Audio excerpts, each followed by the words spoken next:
अध्याय 18। Albus Dumbledore का जीवन और झूठ का सिलसिला। सूरज ऊपर चढ़ रहा था। विशाल रंगहीन आसमान उसके ऊपर फैला था, जो उसके दुख के प्रति उदासीन था। हैरी टेंट के प्रवेश द्वार पर बैठ गया और उसने साफ हवा की गहरी सांस भरी। बर्फ भरी चमकती पहाड़ी के ऊपर से उगते सूरज को देखना दुनिया की सबसे बड़ी नियामत होती है, लेकिन वह इसका आनंद नहीं ले पाया। छड़ी टूटने से जैसे उसके एहसास करने की शक्ति ही खत्म हो गई थी। उसने बर्फ से ढकी घाटी को देखा और खामोशी में दूर बजती चर्च की घंटियों की आवाज सुनी। उसे इस बात का एहसास ही नहीं हुआ कि वह अपनी उंगलियां अपनी बाहों में गड़ा रहा था, जैसे शारीरिक दर्द रोकने की कोशिश कर रहा हो। उसका खून इतनी बार बहा था कि वह गिनती ही भूल गया था। एक बार तो उसके दाहिने हाथ की सारी हड्डियां ही गायब हो गई थी। इस यात्रा में उसके सीने और भौं पर घाव हुए थे, जो उसके हाथ और माथे के निशानों के साथ जुड़ गए थे। बहरहाल पहले कभी उसने खुद को इतना कमजोर, खाली, खोखला महसूस नहीं किया था, जैसे उसकी जादुई शक्ति का सबसे अच्छा हिस्सा उससे छीन लिया गया हो। वह जानता था कि अगर वह यह बोलेगा तो हरमाइनी क्या कहेगी। वह कहेगी कि छड़ी बस उतनी ही अच्छी होती है जितना कि उसका इस्तेमाल करने वाला जादूगर। लेकिन यह बात सही नहीं है। उसका मामला अलग था। हरमाइनी ने छड़ी को किसी कंपास की सुई की तरह घूमते और दुश्मन की तरफ सुनहरे लपटे मारते महसूस नहीं किया था। वह छड़ियों के फीनिक्स के जुड़वा बाल के संस्करण को खो चुका था। छड़ी के नष्ट होने के बाद ही उसे एहसास हुआ था कि वह उस पर कितना निर्भर था। उसने अपनी जेब से टूटी हुई छड़ी के टुकड़े निकाले और उनकी तरफ देखे बिना उन्हें गले में लटके हैग्रिड के पाउच में रख लिया। पाउच अब बहुत सारी टूटी और निरर्थक चीजों से पूरी तरह भर चुका था। हैरी का हाथ पुरानी सुनहरी गेंद से टकराया और एक पल के लिए तो उसका मन हुआ कि वह उसे निकालकर फेंक दे। यह भी अभेद थी, मददगार नहीं थी, बेकार थी, जैसे कि डंबलडोर की छोड़ी हर चीज थी। अब उसके मन में डंबलडोर के प्रति गुस्सा लावे की तरह उबलने लगा और उसके भीतर की हर चीज को जलाने लगा। उसके मन से बाकी सारी भावनाएं बाहर निकल गईं। हताशा में उन्होंने यह सोचा था कि गॉड्रिक्स हॉलों में जवाब मिलेंगे। उन्होंने खुद को यकीन दिलाया था कि उन लोगों को वहां जाना चाहिए। उन्होंने सोचा था कि यह डंबलडोर द्वारा चुने किसी रहस्यमय रास्ते का हिस्सा था, लेकिन कोई नक्शा नहीं था, कोई योजना नहीं थी। डंबलडोर ने उन्हें अंधेरे में भटकने के लिए छोड़ दिया था, ताकि वे लोग बिना किसी मदद के अकेले ही अनजान खतरों से जूझते रहें, जिनकी उन्होंने सपने में भी कल्पना नहीं की थी। डंबलडोर ने कुछ भी स्पष्ट नहीं किया था, कोई भी चीज नहीं दी थी। उन लोगों के पास तलवार भी नहीं थी और अब तो हैरी के पास छड़ी भी नहीं थी। यही नहीं, उसके पास से चोर की तस्वीर भी गिर गई थी और निश्चित रूप से अब वोल्डेमॉर्ट के लिए उसका पता लगाना आसान हो जाएगा। वोल्डेमॉर्ट के पास अब सारी जानकारी थी। हैरी, हरमाइनी डर रही थी कि हैरी कहीं उसी की छड़ी से उसे शाप न मार दे। उसके चेहरे पर आंसुओं के निशान थे। वो हैरी के पास झुककर बैठ गई। उसके हाथ में चाय के 2 कप कांप रहे थे और उसकी बाह के नीचे कोई भारी चीज थी। धन्यवाद, हैरी ने कप लेते हुए कहा। अगर मैं तुमसे बात करूं तो तुम्हें दिक्कत तो नहीं है? नहीं, उसने कहा, क्योंकि वो उसकी भावनाओं को चोट नहीं पहुंचाना चाहता था। हैरी, तुम जानना चाहते हो कि तस्वीर वाला लड़का कौन था? देखो, मेरे पास यह पुस्तक है। सहमते हुए उसने पुस्तक हैरी की गोद में रख दी। यह एल्बस डंबलडोर का जीवन और झूठ का सिलसिला पुस्तक की नई प्रति थी। कहाँ? कैसे? यह बेथिल्डा के सिटिंग रूम में पड़ी हुई थी। उसके ऊपर यह चिट्ठी चिपकी थी। हरमाइनी ने नुकीली हरी लिखाई की कुछ पंक्तियों को जोर से पढ़ा। प्रिय बेथिल्डा, तुम्हारी मदद के लिए धन्यवाद। पुस्तक की एक प्रति भेज रही हूँ। उम्मीद है तुम्हें पसंद आएगी। तुमने सब कुछ बता दिया, हालांकि तुम्हें ये याद नहीं होगा। रीटा, मुझे लगता है यह वास्तव में तब आई होगी जब असली बेथिल्डा जिंदा होगी, लेकिन शायद वह इसे पढ़ने की अवस्था में नहीं होगी। नहीं, बिल्कुल नहीं होगी। हैरी ने डंबलडोर के चेहरे की तरफ देखा और उसके मन में वहशी आनंद का ज्वार उठने लगा। अब उसे वे सारी बातें पता चल जाएंगी जो डंबलडोर ने उसे बताना उचित नहीं समझा था। तुम अब भी मुझसे नाराज हो, है ना? हरमाइनी ने कहा। हैरी ने नजर उठाकर देखा कि उसकी आंखों में दोबारा आंसू निकल रहे थे। वह समझ गया कि उसका गुस्सा उसके चेहरे पर झलक गया होगा। नहीं, उसने धीरे से कहा। नहीं हरमाइनी, मैं जानता हूँ कि यह बस एक दुर्घटना थी। तुम हम दोनों को वहां से जिंदा निकालने की कोशिश कर रही थी और तुमने कमाल का काम कर दिया। अगर तुम मेरी मदद के लिए वहां नहीं आई होती तो मैं तो मर गया होता। उसने उसकी फीकी मुस्कान लौटाने की कोशिश की, फिर पुस्तक की तरफ देखने लगा जिसकी जिल्द सख्त थी। इससे यह स्पष्ट था कि इसे खोला नहीं गया था। वो पन्ने पलटकर तस्वीरें देखने लगा। लगभग तत्काल ही उसे अपनी मनचाही तस्वीर मिल गई। युवा डंबलडोर और उनका आकर्षक साथी, जो किसी मजाक पर बेतहाशा हंस रहा था। हैरी ने कैप्शन पर निगाह डाली। एल्बस डंबलडोर अपनी मां की मृत्यु के कुछ समय बाद अपने मित्र गैलट ग्रिंडलवाल्ड के साथ। हैरी कुछ पलों तक कैप्शन को घूरता रहा। ग्रिंडलवाल्ड? उनका मित्र ग्रिंडलवाल्ड? फिर उसने कनखियों से हरमाइनी को देखा, जो अब भी नाम को इस तरह देख रही थी जैसे उसे अपनी आंखों पर यकीन नहीं हो रहा हो। धीरे धीरे उसने हैरी की तरफ नजरें उठाई। ग्रिंडलवाल्ड? बाकी तस्वीरों को नजरअंदाज करते हुए हैरी ने उस तस्वीर के आसपास के पन्नों पर नजर डाली ताकि उन पर ग्रिंडलवाल्ड का नाम देख सके। जल्दी ही उसे यह मिल गया और उसने इसे भूखी निगाहों से पढ़ा, लेकिन यह गुम गया। पूरी बात समझने के लिए पीछे जाना जरूरी था और अंततः वह उस अध्याय के शुरू में पहुंच गया जिसका शीर्षक था बहुसंख्य लोगों की भलाई। वह और हरमाइनी इसे एक साथ पढ़ने लगे। शीघ्र ही अपना 18वां जन्मदिन मनाने जा रहे डंबलडोर जब हॉगवर्ट्स से निकले तो वे प्रशंसा के गुब्बारे पर उड़ रहे थे। हेड बॉय, प्रीफेक्ट, बेहतरीन मंत्र मारन बार्नाबस फिंकले पुरस्कार के विजेता, जादूगर न्याय सभा में ब्रिटेन के युवा प्रतिनिधि, कैरो में हुए अंतर्राष्ट्रीय किमियागर सम्मेलन में क्रांतिकारी योगदान के लिए स्वर्ण पदक विजेता। इसके बाद डंबलडोर एल्फियस डोज के साथ दुनिया के भ्रमण पर जाना चाहते थे, जो उनका बुद्धू लेकिन समर्पित चमचा था जिसे उन्होंने स्कूल में चुना था। दोनों युवक लंदन में रिश्ती कढ़ाई में रुके और अगली सुबह ग्रीस जाने की तैयारी कर रहे थे। लेकिन तभी एक उल्लू डंबलडोर की मां की मौत की खबर लेकर आ गया। इस पुस्तक के लिए इंटरव्यू देने से इनकार करने वाले डोज ने जनता को इस घटना का भावुक वर्णन बताया है। उसके अनुसार केंड्रा की मौत एक दुखद सदमा थी और विश्व भ्रमण छोड़ने का डंबलडोर का निर्णय बड़ा ही त्यागपूर्ण कार्य था। निश्चित रूप से डंबलडोर तत्काल गॉड्रिक्स हॉलो लौट आए, शायद अपने छोटे भाई बहन की देखभाल के लिए। लेकिन सवाल यह है कि क्या वास्तव में उन्होंने उनकी देखभाल की? एबरफोर्थ तो सिरफिरा था, एनेट स्मीक ने कहा, जिसका परिवार उस वक्त गॉड्रिक्स हॉलो के बाहरी इलाके में रहता था। आवारागर्दी करता रहता था। जाहिर है मम्मी डैडी के गुजरने के बाद उसके लिए अफसोस होना चाहिए, लेकिन वो मेरे सिर पर बकरी की लेंडियां मारता रहता था। मुझे नहीं लगता कि अल्बस को उसकी जरा भी परवाह थी। चाहे जो हो, मैंने उन दोनों को कभी साथ नहीं देखा। अगर एल्बस अपने आवारा छोटे भाई को सांत्वना नहीं दे रहे थे तो फिर क्या कर रहे थे? ऐसा लगता है कि वे अपनी बहन की कैद को सुनिश्चित कर रहे थे। पहली जेलर यानी केंड्रा के मरने के बाद भी एरियाना डंबलडोर की दयनीय दशा में कोई फर्क नहीं आया। उसके जिंदा होने के बारे में डोज जैसे चुनिंदा बाहरी लोगों को ही यह मालूम था, जो उसकी बीमारी की कहानी पर यकीन करते थे। मशहूर जादुई इतिहासकार बेथिल्डा बैकशॉट ने भी इस बात पर यकीन कर लिया, जो डंबलडोर परिवार की पुरानी मित्र है और काफी समय से गॉड्रिक्स हॉलो में ही रह रही हैं।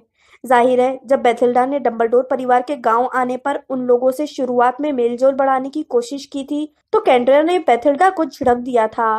बहरहाल कई साल बाद बेथिल्डा ने हॉगवर्ट्स में एल्बस को उल्लू भेजकर उनकी प्रशंसा की, क्योंकि वह रूपांतरण आज में अंतर प्रजातीय रूपांतरण पर छपे उनके शोध पत्र से काफी प्रभावित हुई थी। इसके बाद बेथिल्डा का पूरे डंबलडोर परिवार से परिचय हो गया। केंड्रा की मौत के वक्त गॉड्रिक्स हॉलो में सिर्फ बेथिल्डा से ही डंबलडोर की मां की बातचीत होती थी। दुर्भाग्य से बेथिल्डा ने अपने जीवन की शुरुआत में जो बुद्धिमत्ता की चमक दिखाई थी, अब वह फीकी पड़ चुकी है। आग जल रही है लेकिन कढ़ाई खाली है, जैसा आइवर डिलॉन्सबाई ने मुझे बताया, या एनिड स्मिथ के थोड़े जमीन से जुड़े वाक्यांश में, वह गिलहरी जितनी पागल है। बहरहाल आजमाई हुई पत्रकारिता तकनीकों से मैंने पर्याप्त सच्चाइयों को बाहर निकाल लिया, जिनसे पूरी सनसनीखेज घटना का खुलासा हो गया। बाकी जादूगर दुनिया की तरह ही बेथिल्डा भी सम्मोहन के पलटवार को केंड्रा की असमय मृत्यु का कारण मानती है। यही बात एल्बस और एबरफोर्थ ने बाद के सालों में दोहराई है। बेथिल्डा एरियाना को कमजोर और नाजुक कहकर पारिवारिक टिप्पणी का प्रचार करती है। बहरहाल इस बारे में मैंने बेथिल्डा पर सत्य द्रव का इस्तेमाल किया और यह बहुत ही लाभदायक रहा, क्योंकि वह और सिर्फ वह एल्बस डंबलडोर की जिंदगी के सबसे अच्छी तरह से छिपाए गए रहस्य की पूरी कहानी जानती हैं। अब पहली बार उस रहस्य का खुलासा होगा जिससे हर उस चीज पर सवाल खड़े होंगे जो डंबलडोर के प्रशंसक उनके बारे में मानते थे।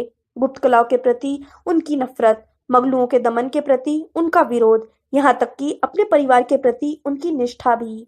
गर्मियों में जब डंबलडोर गॉड्रिक्स हॉलो के अपने घर लौटे तो वे अनाथ हो चुके थे और परिवार के मुखिया बन गए थे। उसी साल गर्मी में बेथिल्डा बैकशॉट के घर पर उनकी बहन का नाती गैलेट ग्रिंडलवाल्ड घूमने के लिए आया।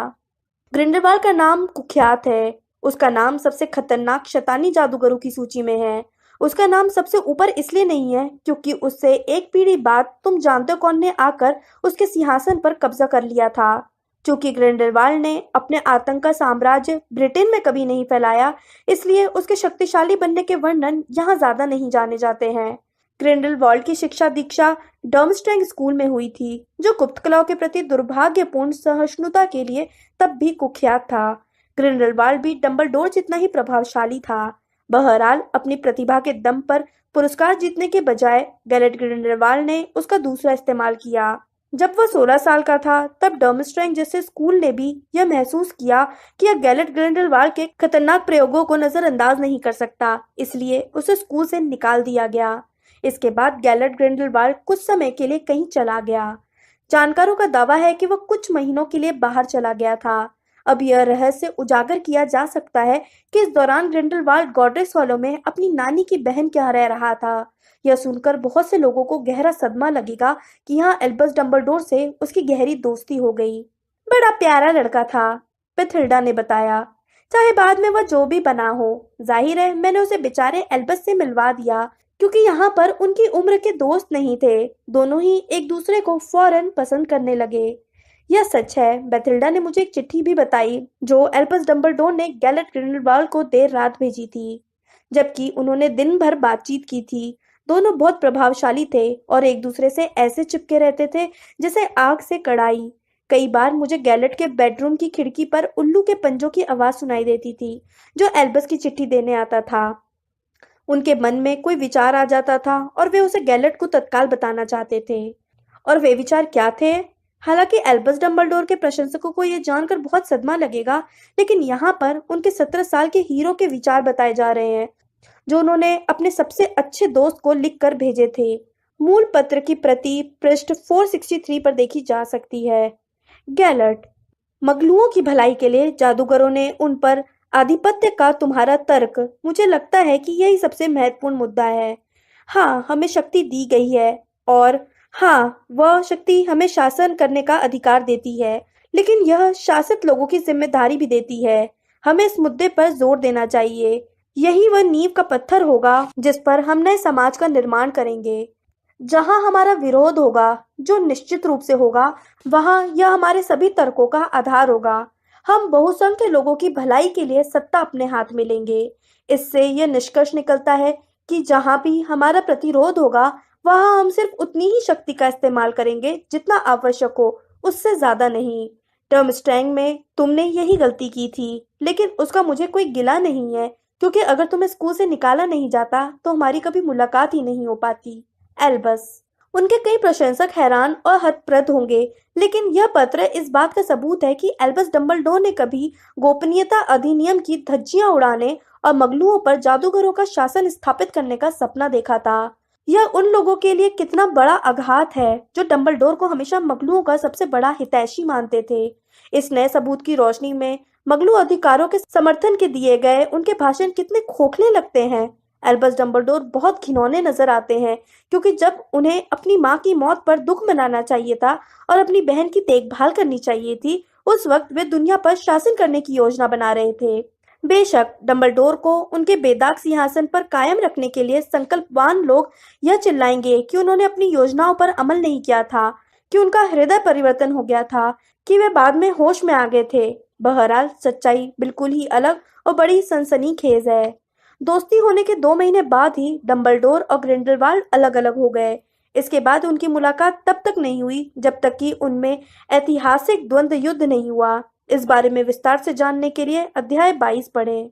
अचानक दोस्ती टूटने का क्या कारण था? क्या डंबलडोर होश में आ गए थे? क्या उन्होंने ग्रिंडलवाल्ड से यह साफ कह दिया था कि वे उसकी योजनाओं में हिस्सा नहीं लेना चाहते? नहीं, अफसोस कि ऐसा कुछ नहीं था।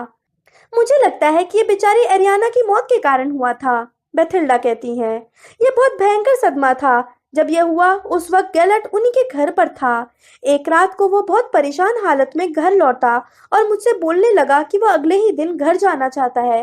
वो बहुत दुखी दिख रहा था। मैंने एक आवागमन कुंजी से उसे भिजवा दिया और उसके बाद मैंने उसे कभी नहीं देखा।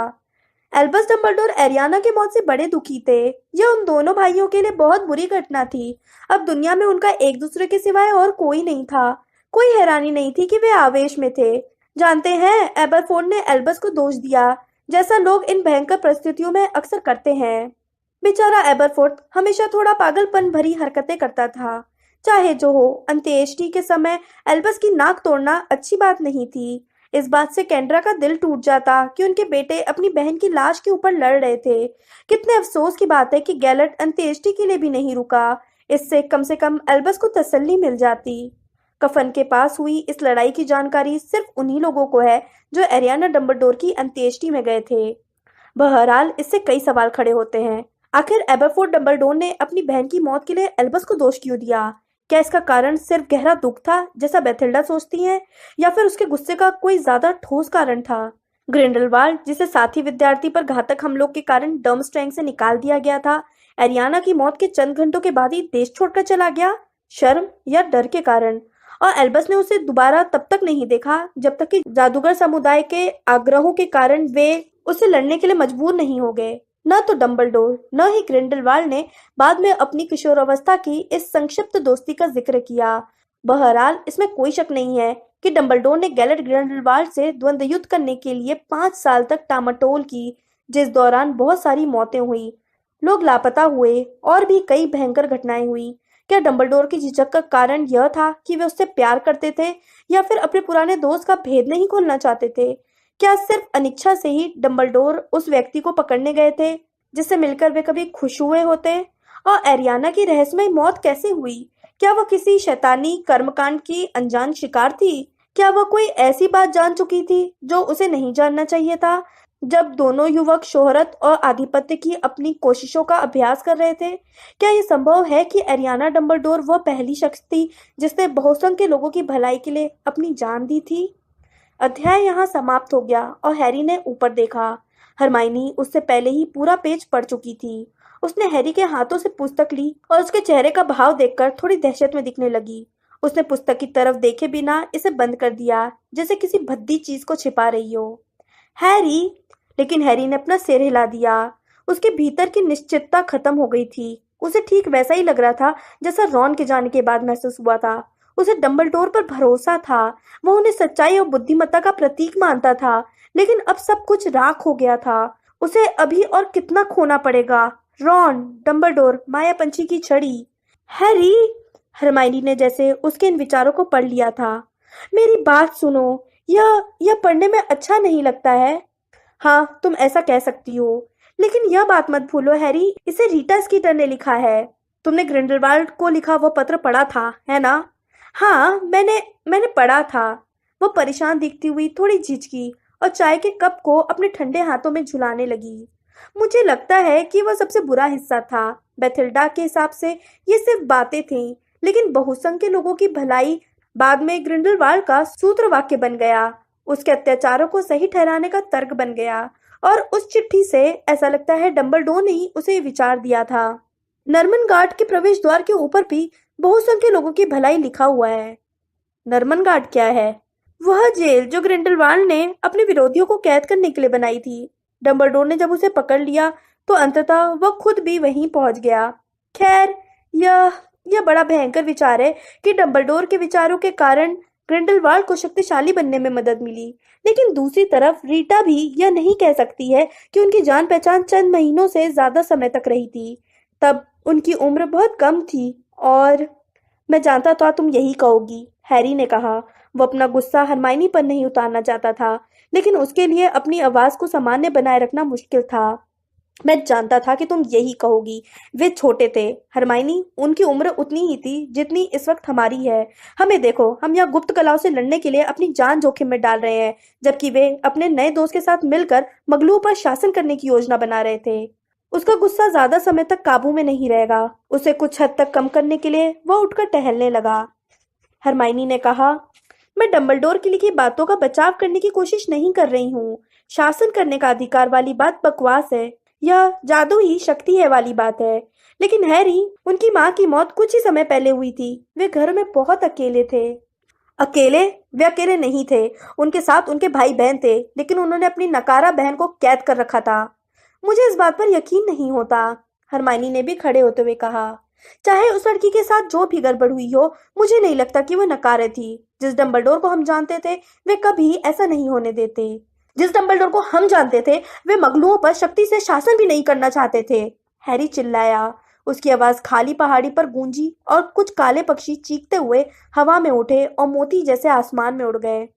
वे बदल गए थे हैरी, वे बदल गए थे। बस यही बात है। हो सकता है 17 साल की उम्र में वे इन चीजों पर यकीन करते हो, लेकिन बाद में जिंदगी भर उन्होंने गुप्त कलाओं के खिलाफ लड़ाई की। डंबलडोर ने ग्रिंडेलवाल्ड को रोका था। उन्होंने मगलू संरक्षण और मगलू परिवार के जादूगरों के हकों की पैरवी की थी। उन्होंने शुरू से ही तुम जानते हो कौन से संघर्ष किया था और उसे हराने की कोशिश में अपनी जान दी थी। रीटा की पुस्तक उन दोनों के बीच जमीन पर पड़ी थी, जिसके कवर पर छपा एल्बस डंबलडोर का चेहरा उनकी तरफ मुस्कुराता रहा। हैरी, माफ करना, लेकिन मुझे लगता है कि तुम्हारी नाराजगी का असली कारण यह है कि डंबलडोर ने तुम्हें सारी बातें कभी खुद नहीं बताई। शायद, हैरी गरजा और उसने अपने हाथ सिर के ऊपर उछाल दिए। वह यह नहीं जानता था कि वो अपने गुस्से को रोकने की कोशिश कर रहा था या फिर अपने मोह भंग के भार से खुद की रक्षा करने की कोशिश कर रहा था। देखो तो सही, उन्होंने मुझसे क्या मांगा है। हरमाइनी, अपनी जान जोखिम में डालो हैरी, बार बार, हर बार, लेकिन मुझसे यह उम्मीद मत करना कि मैं हर चीज स्पष्ट करूंगा। बस मुझ पर अंधों की तरह भरोसा करो। भरोसा करो कि मैं जानता हूँ कि मैं क्या कर रहा हूँ। मुझ पर अंधा भरोसा करो। भले ही मैं तुम पर भरोसा नहीं करता हूँ, कभी पूरी सच्चाई नहीं बताई, कभी नहीं। उसकी आवाज तनाव के मारे टूट गई। वे निरर्थक के एहसास के साथ एक दूसरे को देखते हुए खड़े हो गए। हैरी को महसूस हुआ कि उस विशाल आसमान के नीचे वे कीड़े मकोड़ों जितने महत्वहीन थे। वे तुमसे प्यार करते थे, हरमाइनी फुसफुसाई। मैं जानती हूँ, वे तुमसे प्यार करते थे। हैरी ने अपनी बाहें नीचे गिरा ली। मैं यह तो नहीं जानता कि वे किससे प्यार करते थे हरमाइनी, लेकिन मुझसे तो कभी नहीं करते थे। वे मुझे जिस उलझन में छोड़ गए हैं, उसे प्रेम नहीं कहा जा सकता। उन्होंने मुझे अपने असली विचार बहुत कम बताए हैं। उससे बहुत ज्यादा विचार तो उन्होंने गैलेट ग्रिंडलवाल्ड को बताए थे। हैरी ने बर्फ पर गिरी हरमाइनी की छड़ी उठा ली और फिर से टेंट के प्रवेश द्वार पर बैठ गया। चाय के लिए धन्यवाद, मैं पहरेदारी का काम पूरा करूंगा। तुम अंदर गर्मी में चली जाओ। हरमाइनी झिझकी, लेकिन समझ गई कि हैरी उसे अंदर भेजना चाहता था। उसने पुस्तक उठाई और उसके पास से होती हुई टेंट में चली गई। जाते जाते उसने हैरी के सिर के ऊपरी हिस्से पर हल्के से हाथ फेरा। हैरी ने हरमाइनी के स्पर्श पर अपनी आंखें बंद कर ली और यह सोचने के लिए खुद से नफरत करने लगा कि हरमाइनी की बात सच थी और डंबलडोर सचमुच उसकी परवाह करते थे।